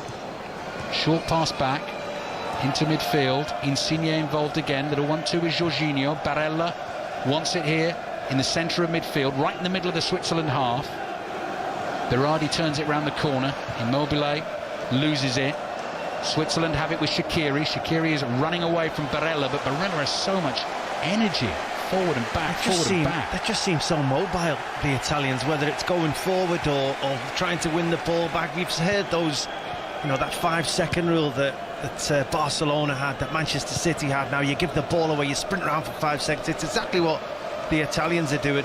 And Insigne was the one that won the ball back there, but it's the reaction of the whole team. The moment anybody gives the ball away, they don't have any passengers, they don't have anyone who sulks or thinks they were unlucky when they give the ball away and stroll for a few seconds. Their reaction is brilliant. Ball forward is looking for Berardi, who cut in from that right hand side. Rodriguez plays a little 1-2 with Xhaka for Switzerland. Chip forward by Akanji, blocked by Berardi with his head, and the ball comes off him and goes out for a throw into Switzerland in their left back position. 11 minutes gone in the second half. Italy's last defeat, by the way, was against Portugal in the Nations League back in September 2018, so they're not too far away from making it almost 3 years unbeaten. They are on some run at the moment, and the way it's going so far, it looks like they'll take some stopping, but tournament football, you never know. Throw in for Switzerland, double change coming for them. Steven Zuber of Eintracht Frankfurt and Sylvain Widmer, who is a right-back who plays his club football for FC Basel. So centre-back Fabian Schär is coming off for Steven Zuber. And the other change, we'll wait and see, will be Mbabu, who is the right wing-back. So that is a like-for-like. But it's going to mean change of system. Leon, you'd have thought if Fabian Schär's coming off and Steven Zuber is coming on, they're 2-0 down and they need to try and do something about it. They do. As we mentioned, the Italians are dominating the game at the moment. They're 2-0 down. They're not having any play. They've got no momentum in the game at the moment, the Swiss. So the manager's trying something. He's going to try and make a change to the system, get fresh legs on, hopefully compete with the mobility of the Italian team at the moment as well. Free kick for Italy, wide on the right, about 10 yards short of the Swiss penalty area. Beat Turkey 3-0 in the opening game of the tournament. Would love another 3-0 tonight. Lorenzo Insigne again with the expressions and the pointing and the gesticulating, complaining that the two-man Swiss wall, Freuler and Shaqiri, is not 10 yards away. Insigne sticks his right arm up in the air and then focuses on the ball itself with his right foot. Oh, dangerous one. Good clearance at the near post. That's Gavranovic back there doing that for Switzerland. Barella playing it back to the halfway line, Spinazzola, and he in turn comes back to his goalkeeper, Donnarumma. Manuel Locatelli, I'm told by John Southall, our producer, is the third Italian to score a brace at the Euros after Mario Balotelli against Germany in 2012, which I think was a semi-final, and Pierluigi Casiraghi against Russia in 1996. So not just a pretty face, Leon, is he? No. 13 minutes gone in the second half. Daily Euros pod, Euros Daily, I beg your pardon, is what it's called, will be well worth a listen. Tomorrow morning, considering the football we're watching here in the Stadio Olimpico this evening, and Wales's excellent win against Turkey. Italy have given the ball away. Brillambolo turns inside the Italian half, plays it to the short, stocky figure of Xherdan Shaqiri. Ricardo Rodriguez plays a little 1-2 with Granit Xhaka. Again, the blue shirts swarming around the Swiss players. Rodriguez is nudged to the floor by Locatelli. Free kick for Switzerland. Yeah, well, we thought they might change system, but it doesn't look like they have. Rodriguez has just gone from left back to left side at centre half, and he's going to probably try and be more attacking from that position. Zuba's gone left wing back. Heidmar's gone out to the right side at right wing back. So same system, but hopefully the fresh legs will have the effect for Switzerland. Xhaka, that's a nice pass. Finds Mbolo in the centre circle. That's not a nice pass. He's completely overhit that beyond Gavranovic, and the ball's gone behind for a goal kick to Italy. And actually, Leon, that does make sense because they are so used to playing.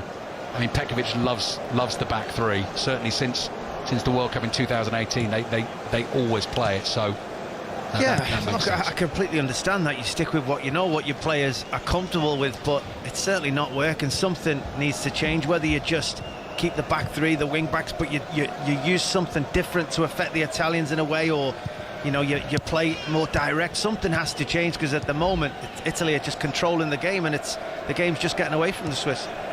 Italy leading Switzerland by 2-0, but Shaqiri coming forward for Switzerland, shoots with his left foot, gets underneath it, and it goes sailing over the crossbar. Moment of danger for Italy there, but Shaqiri is off target, and Italy keep their 2-0 lead. Half an hour to play in the game, and Italy at the moment cruising towards the last 16, and you do just wonder what the likes of England and Spain and Belgium and France, watching this, and Portugal make of Italy and the way they've played so far in this tournament, taking a little risk inside their own box at the moment. Bonucci does so well, beat his man, plays the ball out. Jorginho comes charging forward, wide open space here. He's run a good 40 yards, tries to slide it in on the left. The ball might break here to Immobile with a little layoff. Now with Barella with his right foot, plays it back to Jorginho. Immobile wants it again, he's calling for it, but he's not going to get it this time. Locatelli to Insigne. Insigne chips a dainty ball onto the chest of Jorginho, 40 yards from goal, works it out to his left, and now it comes all the way back here to Acerbi to Bonucci. The Italians back inside their own half, in total control of this game, and leading 2-0. Ball down the left to Insigne. Little 1-2, gets the ball back again, swings a high curling pass out to the right. Di Lorenzo's coming for Florenzi at right back this evening, just plays the ball inside. Forward it goes. Immobile has slightly overrun that, and Switzerland have it back with Kanji. Strong challenge there by Locatelli. Foul on Freuler. Free kick Switzerland. Yeah, you ask about what other teams or other countries will be thinking watching Italy. I think they'll be taking notice for sure, because the Italian performances have been very impressive at the moment. So you'd certainly be aware of what they are in possession of the ball. I don't think they've been tested out of possession. I think the bigger teams, the bigger sides in the competition will be wanting to get at them. We'll wonder what they're like when they don't really have the ball for big moments in the game. The Swiss haven't done that, and certainly the Turkish didn't in the first game, so they've not been tested that way. But offensively, they look very, very good. 17 minutes gone in the second half. Jorginho is clipped as he plays the ball back to Donnarumma. No free kick. Italy leading 2-0. 3 more commentaries coming your way on 5 Live tomorrow. 2 o'clock is Ukraine, North Macedonia. That game is in Group C. Denmark, Belgium is in Group B. Full commentary on that kicks off at 5 o'clock. Netherlands, Austria is the 8 o'clock kickoff tomorrow evening, and then Friday night we're at Wembley. Full commentary on England against Scotland. 8 o'clock kickoff on Friday night, followed by 6:06. Shaqiri looking to slide one down the inside left channel. Italy intercept. Jorginho gives it to Insigne, says you take over. Insigne flicks the ball at Elvedi, wants a handball, doesn't get it. Insigne tries to win it back, he bounces off Elvedi, and Bolo plays it across to Gravanovic. Here's a chance, right footed shot from Zuba. Donnarumma saves well with his right foot. Donnarumma blocks again at the near post from the cross, and Italy eventually hack it away. And that's the point, if you get past that blue wall, that defence, you've still got to beat the big fella Donnarumma in goal. What a wonderful, I think it was a double save in the end from Donnarumma. It was first time the Swiss have really got in behind the Italian midfield, get at that Italian defence. I mentioned before, they've not really been tested. Suddenly the Swiss are having much more of the ball in these areas. Shaqiri in the pockets of space, and Gravanovic making good runs when he's in possession. He got in on that occasion. Lovely little pass, but Donnarumma was equal to it. I think it was Zuba with the shot in the end from Gravanovic's pass. But what good goalkeeping that is. He made the first save, he's quickly up for the second save, and the Italians smothered it away. Donnarumma with his right foot playing a ball into midfield. That's a nice pass as well. So not only does he stop them, he creates them. What a lovely ball that is to the right hand side, right into the path of Berardi. Berardi's got the goal in his sights, left-footed shot, good block on it. In the end, he was aiming for that top corner, just took a flick, it's headed over the bar, and it's gone behind for an Italian corner. It was Akanji who got back, Leon, just in time. Yeah, it was crucial block from Akanji, just forcing Berardi to rush his shot, and as he, in his excitement to try and get there, Akanji also gets a block on it. Berardi can't keep it under the crossbar, but he's dangerous in those positions when he's on the right-hand side, running at that left centre-back. He can go either way. Went outside of the defender for the Locatelli goal. He came inside there, but he's a real threat. So throw in for Italy, wide on the left. Spinazzola takes it, gets the ball back, chips it down the line to Insigne. Insigne with the socks rolled down all the way back into his own half. Acerbi back to his goalkeeper Donnarumma. Italians with this incredibly proud defensive record at the moment, and in their last 9 games without conceding a goal. Offside flag goes up against Immobile, and Switzerland will have a chance to clear their lines. Italy leading Switzerland by 2-0. Slow hand clap beginning again. Manuel Locatelli with a goal in each half. Akanji, Borussia Dortmund, to his left finds Rodriguez. Rodriguez to Zuba down the line. Still so much energy in the Italian front three, the midfield three, chasing everything at the moment. Zuba trying to get away here from Barella. He's done it. Little step over from Shaqiri. No one behind him, and so it comes through to Donnarumma. Oh, but he's had an effect on the game, Zuba. He's been prepared to take the ball, he's been prepared to travel with the ball, commit defenders, use that physicality to try and question Di Lorenzo and Barella on this right-hand side. He's gave that pass away a bit sloppily there once he'd made the run, but he's had a positive impact for Switzerland. Jorginho so crucial at the base of midfield. Don't forget Marco Verratti has not featured in the tournament just yet for Italy either. Not included amongst the substitutes again this evening, out with a knee injury. Italy come forward again.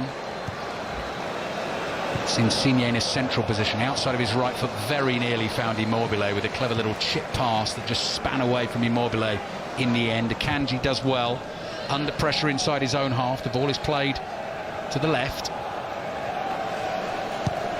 and Switzerland have it, and they play it back to their goalkeeper, I beg your pardon, their captain Granit Xhaka. Midway through this second half, Sylvain Widmer on at right wing back to Akanji. You sense the Italians just taking a breather here. Player waiting to come on for them is another huge talent, Federico Chiesa of Juventus, who quite often will play that position that Berardi is playing on the right-hand side. So whether Berardi might get a little break this evening, we'll wait and see. Jorginho's fouled in central midfield, so that'll be a free kick to Italy. It was Freuler who bumped into him, and down he went. Italy 2, Switzerland 0. I've been impressed with Jorginho in this game. I think that, you know, the people around him, your Locatellis, your Barellas, and certainly the front three, have had a lot of talk from us about the mobility, about them getting on the ball, but Jorginho just sits in front of that defence. He's orchestrating the midfield, he's deciding when they run. At times he's pressing all the way in himself into a sort of number 10 position, and the defenders are coming through. He's been very vocal, and I just think the turnaround from him starting his Chelsea career to how people think about him now, he's been really impressive in his form over the past 18 months. Elvedi, pacey pass down the right. Gavranovic couldn't control it, complains it was hit too hard at him. Nothing quite going right for Switzerland tonight, who will need a win against Turkey. Turkey will need a win in that last group game. That's on Sunday, 5 o'clock kickoff. Insigne is the man to get a break. Double substitution coming for the Italians. I can see Rafael Toloi of Atalanta is waiting to come on. Standing ovation for Lorenzo Insigne, 30 years old, 5'4" tall, lovely footballer to watch. But the Italians also love this man, Federico Chiesa.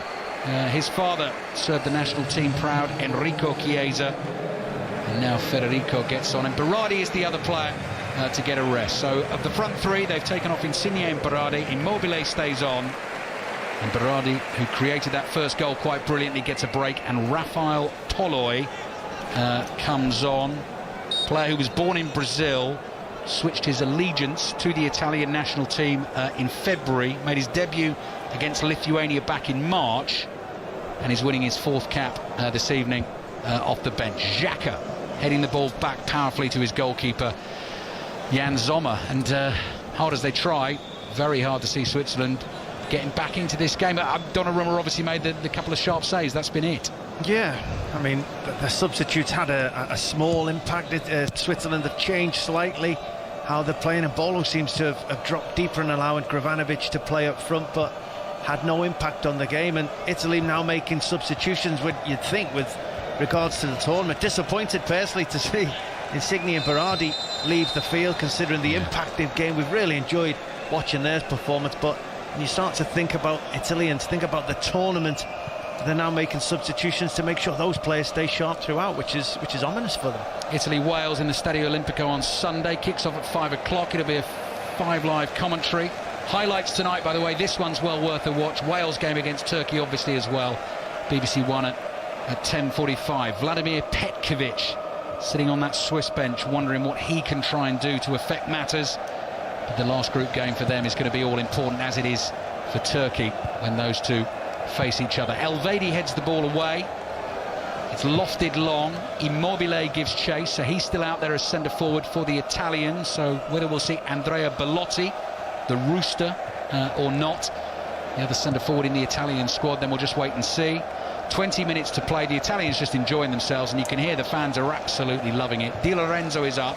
Now he might chase his own header into the box here. Di Lorenzo, shoots with his left foot. Immobile screams at him because he was right there, 5 yards to his left. He wanted it laid in, and Immobile would have had a clean shot at goal, and the right back just thought, you know what, this is my moment. Long ball over the top to Zuba. The flag stays down. Angle's difficult for him inside the Italian penalty area. On his right foot, side foots into Shaqiri. Good touch, turn, pass, back to Shaqiri. Sits up for him on the left foot, drives it hard. 2 Italian defenders throw themselves in the way, and then the flag goes up about 45 seconds after the initial offside call, I think. Yeah, I mean, the offside is probably, we're looking now 4-5 yards into the Italian half, and what we've ended up seeing at the end of the move is 2 or 3 Italians throwing themselves at the ball, clattering into each other, maybe picking up an injury in doing so, for a move that was, 45 seconds old with regards to an offside. And it's those kind of things that we need to figure out with regards to this rule moving forward. They're told to do that, the assistant referees, aren't they, Leon? And they were doing that in the Premier League last season, and I guess the assistant referee's worried there, because if that shot ends up in the back of the net, and he was onside as Italy come through, and it's a shot for the bottom corner that misses and goes well wide and behind for a goal kick. Immobile again, desperate for his goal tonight, the Lazio striker. But this one he couldn't finish, just opening his body up in that sort of Thierry Henry fashion. Took the ball down so well on his right thigh, went for the bottom corner and just pushed it wide. Yeah, shocking defender by Akanji. He was marking him, and as he spun in behind his centre-back partner Elvedi, he just left him as if he was saying to his centre-back partner, you're supposed to pick him up now. Immobile got into that position, should have actually finished it, such as his quality, but just misses the target. His scoring record at this stadium, I mean, he plays his club football here, obviously, is 92 goals in his last 118 appearances at the Stadio Olimpico. That's, over a long period of time, that is almost one every game. And he might get another chance now, depending on what Spinazzola can do with this, because he's intercepted the ball on the halfway line. Widmer comes back to make a tackle on him. Spinazzola's happy with that, and he'll let the ball run out of play. Italy 2, Switzerland 0. We've got 17 minutes left of the game. On air through until 10:30 this evening. More reflections, of course, on Wales' famous win in Baku against Turkey this afternoon. A little look ahead to tomorrow's action as well, and it'll all be there for you in the Euros Daily Pod tomorrow. 5 Live breakfast, of course, from 6 o'clock tomorrow morning. Plenty of Euros coverage in there as well, and plenty of build-up. We're not too far away, are we, from England-Scotland coming up on Friday, tomorrow Thursday, and then England-Scotland on Friday evening. Barella's given Rodriguez a nudge in the back. The referee spotted it, given a free kick to Switzerland. Xhaka with his left foot, playing a little 1-2 with Freuler. Back here to Akanji. Italy still high up that pitch and pressing and closing and chasing and running and harrying. This is Elvedi, deep in Italian territory now. Shaqiri down the line, gets the ball back from Widmer. Elvedi playing across to Freuler. Freuler to Gavranovic, tries to turn it around the corner. Cleared away by Toloi. Now Chiesa gets his first proper touch of the evening. Lovely smooth runner with the ball. Hair flowing behind him as he brings it forward. Great pass as well. Is this Immobile's moment? No. Left-footed shot, whips it wide and behind for the goal kick. Well, it should have been his moment. He's had a go with his right foot moments ago, and this one was one with his left foot. It's brilliant by Chiesa. He makes a real positive drive and run through the middle of the Swiss defence. Plays the ball perfectly timed out to Immobile on that left-hand side. It's one touch with his left foot. Second touch should have found the back of the net. He just pulls it a yard or two wide of Sommer in that goal, and the goal for him. Xherdan Shaqiri comes off with 15 minutes to play. He'll be a key player in the last group game against Turkey on Sunday, replaced by Ruben Vargas of Augsburg, who comes on to win his 13th cap. Italy 2, Switzerland 0. Italy utterly dominant this evening, as they were against Turkey in their opening game. Widmer chases a long diagonal ball down the right-hand side, goes clattering into the advertising hoardings behind the goal, and Italy have themselves a goal kick. I know you like your golf, Leon. US Open golf starts tomorrow at Torrey Pines in California. So the coverage on 5 Live Sports Extra, the commentary from 10 o'clock tomorrow night. Obviously a big time difference there, so that will go late into the evening. And if you're a cricket fan, the World Test Championship final on Sports Extra from Friday at the Rose Bowl, which should also be a cracker. India against New Zealand. Gavranovic, weak ball infield, intercepted by Jorginho. Chiesa with his right foot, plays the ball to the right-hand side. Di Lorenzo up to the halfway line, ends up doing a little jig around the ball, just got caught up between his feet. Jorginho just keeps it moving, keeps it ticking. Little 1-2 in midfield with Locatelli. Locatelli's looking a little weary now as he crosses the halfway line with 14 minutes to play. Well, he has every right to. A number of those Italian players have a right to feel a little bit weary. It's no surprise to see, as I said, 2 of the front 3 being brought off and replaced already. They've got through an incredible work rate. The whole Italian side has, and that's what's making them play so well. It's Leon Osman watching the game with us. Italy closing it out very professionally at the moment as it stands, heading through to the last 16 tonight before their final game against Wales on Sunday. Wales, after their win against Turkey, in an excellent position, even if they lost against Italy, to claim the runners-up spot in the group. At the moment, their goal difference is 4 better than Switzerland, and their head-to-head record is level. Gavranovic surrounded by blue shirts, just nowhere to go in there. Italy bring it away, good advantage played, and here they come with Chiesa.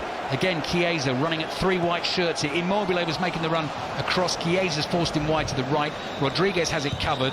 The ball is played to the goalkeeper, Jan Sommer, and Nicolo Barella is down and hurt, and that came, Leon, in the block challenge on the edge of the Italian penalty area. And it was a brilliant block challenge from him, just as one of the Swiss players just tried to, I think it was Gavranovic, just tried to take the ball and open his body up.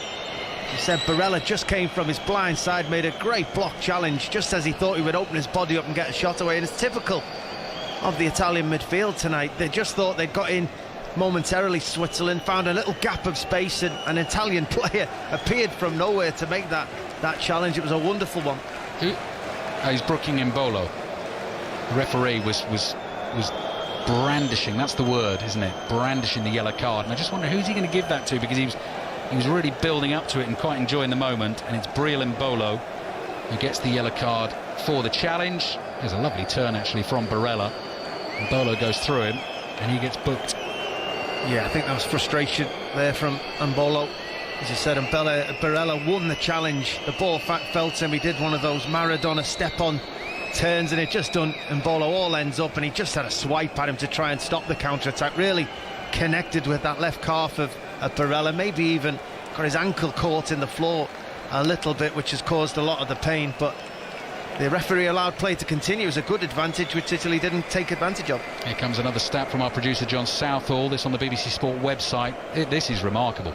Italy have scored 58 goals in their last 19 games, effectively 3 a game, just over, while conceding just 3. Bosnia and Herzegovina, the Netherlands and Armenia are the only teams to score against them since September 2019. That Armenia goal actually came in a 9-1 Italian win. I know if you look at all those teams in those games, Leon, that sometimes the level of opposite, they've not been playing the big boys all the time, but they're a winning machine at the moment, the Italians. Yeah, they are. I mean, this will be their 10th consecutive win without conceding a goal, so they're going about it the right way. But you know, if you're really scrutinising their build-up, they haven't been getting opposition against the big boys. They're getting teams that they'll win, they can build confidence, which is a really good way of going about it at times. But if you're looking at Italy for the competition, they look really sharp, they look very impressive, but they've not been tested without the ball for long periods, and I think that's what the top sides will be looking at when they play Italy. Italy leading Switzerland 2-0. 10 minutes to play in the Stadio Olimpico. Switzerland on the ball. Jorginho in to win a tackle. Has given it away. Bonucci, no nonsense, volleys it forward with his right foot. Immobile chases. Akanji heads it away from him to Elvedi. Elvedi plays it back to the goalkeeper, Jan Sommer. Manuel Locatelli of Sassuolo, the boy who grew up wanting to be a private detective, has scored the 2 goals this evening. Offside flag goes up against Switzerland. Italy will have a free kick. I can see another Italian substitute warming up on the sidelines, and Roberto Mancini, I know, will be extremely pleased with the work that his squad has done again this evening, because if you think particularly of his history as an Italian player, for all his talent, and 36 caps I know is nothing to sniff at, but in terms of major tournament football, he only ever appeared for Italy, actually got on the pitch at one tournament, and that was the Euros in '88 when he scored against West Germany. He was left out of the '86 World Cup squad by Enzo Bearzot.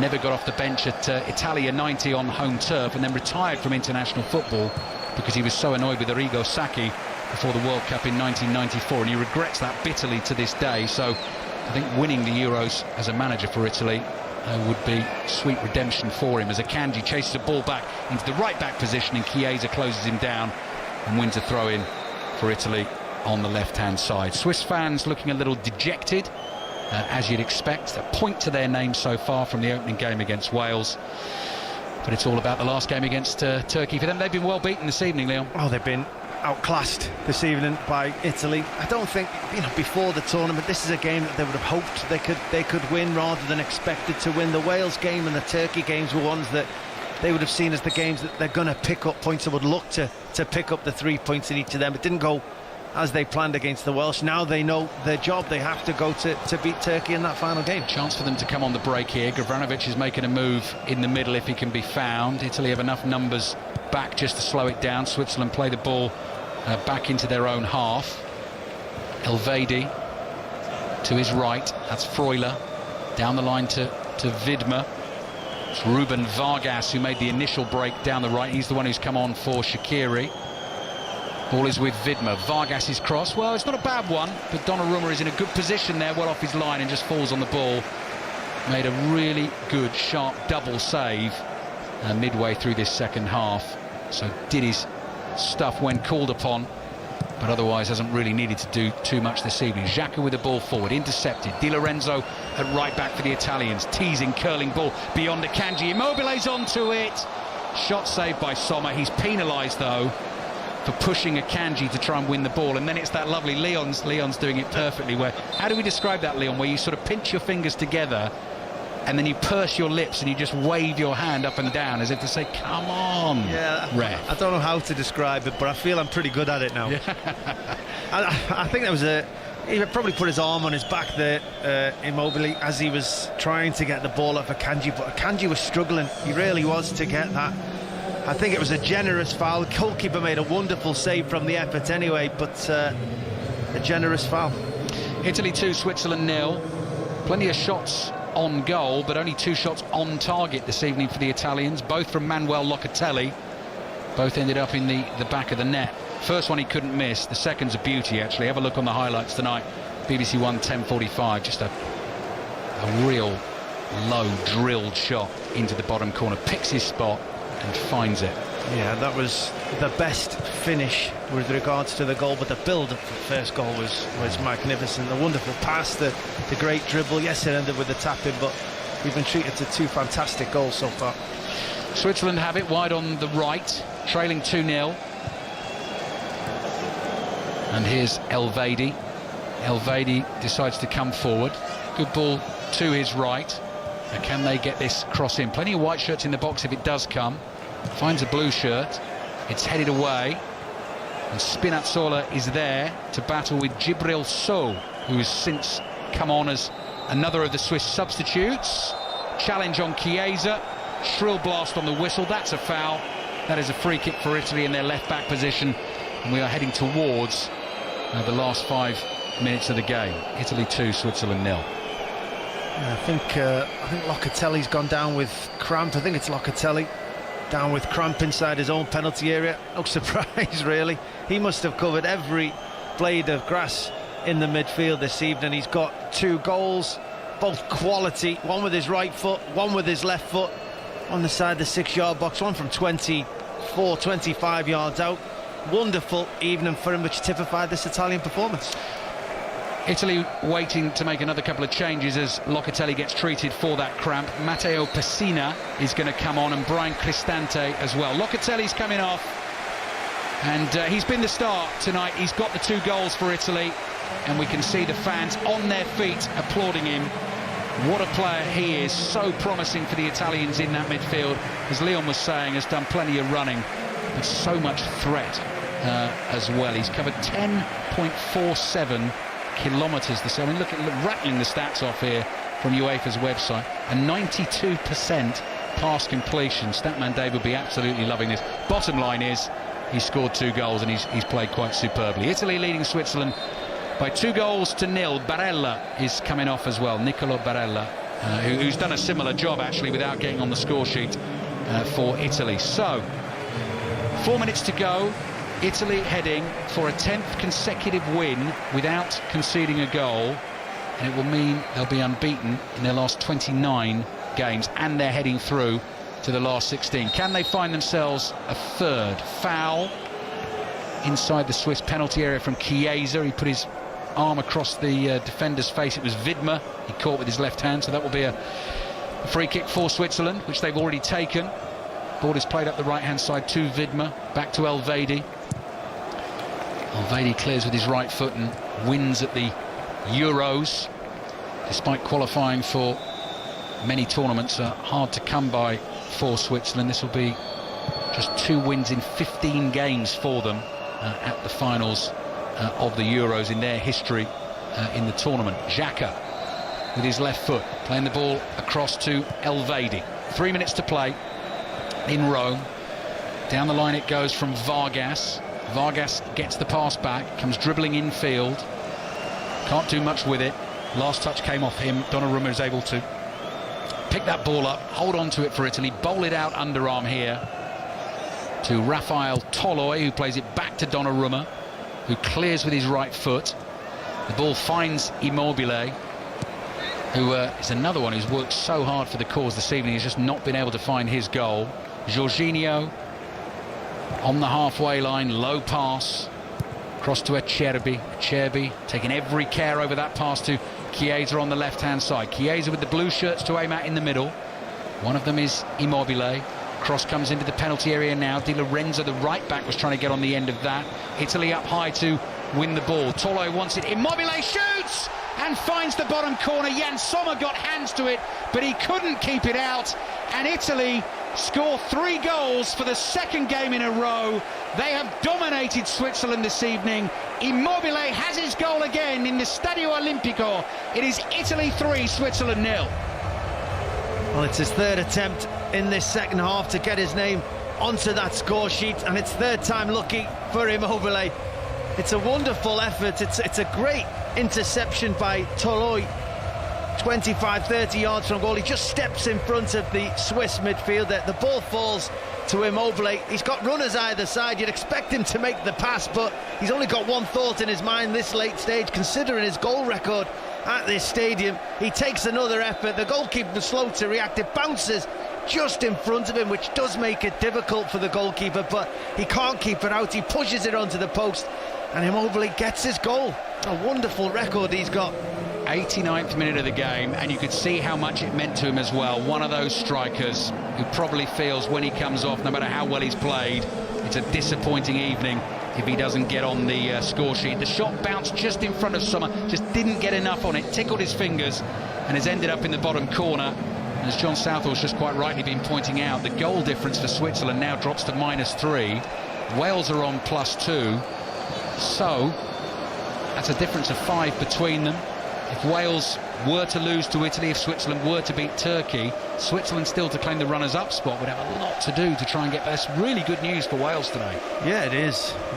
That third goal could be all-important come the final group standings after that third match day is played. But you know, we can't get ahead of ourselves, start thinking about that now. We think about what we've just seen, and that goal was exactly what he deserved. Yeah. I think Immobile, you mentioned before, he's worked ever so hard. Everybody around him, the two of the attacking midfielders, the two up and wide men, have all been taken off because of the distance. He's still on, and he'll be thankful that he is. Now he's got his goal. Before this tournament, in the Euros, Italy had played 38 games in the finals of the Euros without ever scoring more than 2 goals in a game. And now, in the first 2 games of this tournament, they've bagged 3 in both games, and they might even fancy a 4th here. Chiesa cuts in field from the left-hand side. Nice ball to the edge of the penalty area. Di Lorenzo is forward again there. Ball is played back towards Immobile. This time he couldn't find space for the shot, and it's a chance for Switzerland to run it away. They've lost it. Immobile shouts, "Give it to me." 3 minutes of added time at the end of the game. Italy leading Switzerland by 3 goals to 0. 2 for Locatelli and 1 for Immobile.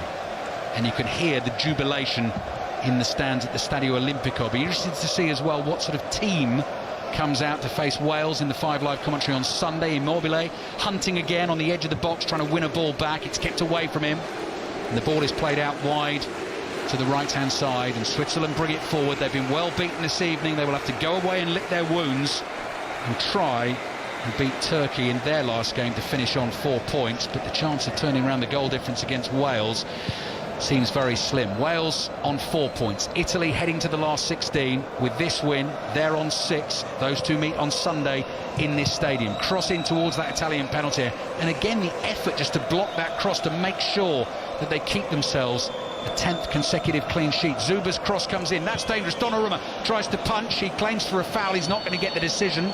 Widmer plays the ball back to Embolo. Embolo across the face of the penalty area, and that is one of the worst shots I've ever seen from Djibril Sow. That's a little bit harsh, I know. Right-footed, first-time attempt, and he has launched it so high and so wide. Italian goal kick. Yeah, it's a bit harsh, just as we see that wonderful strike again. It's more of a whip of an effort than an actual through the laces strike from Immobile, but hits the back of the goal regardless. But you mentioned how hard they're still working this late in the game. You know, when you're making these substitutions, bringing on Pessina, Cristante, Toloi, Chiesa, they know the standards that they've got to play at. They know the efforts that they've got to play at to stay in this team, and we're seeing that. Also saw the lovely relationship there between Immobile and Insigne. Insigne's already been taken off, but after Immobile got his goal, he made sure he went to find him, and the two got a great partnership up front, shared the embrace. Embolo coming forward for Switzerland. About 20 seconds to play in the game. Been another commanding performance from the Azzurri on home turf in Rome, crossing to their penalty area, cleared to Embolo. Embolo trying to work it onto his left foot, no way through. The wall of blue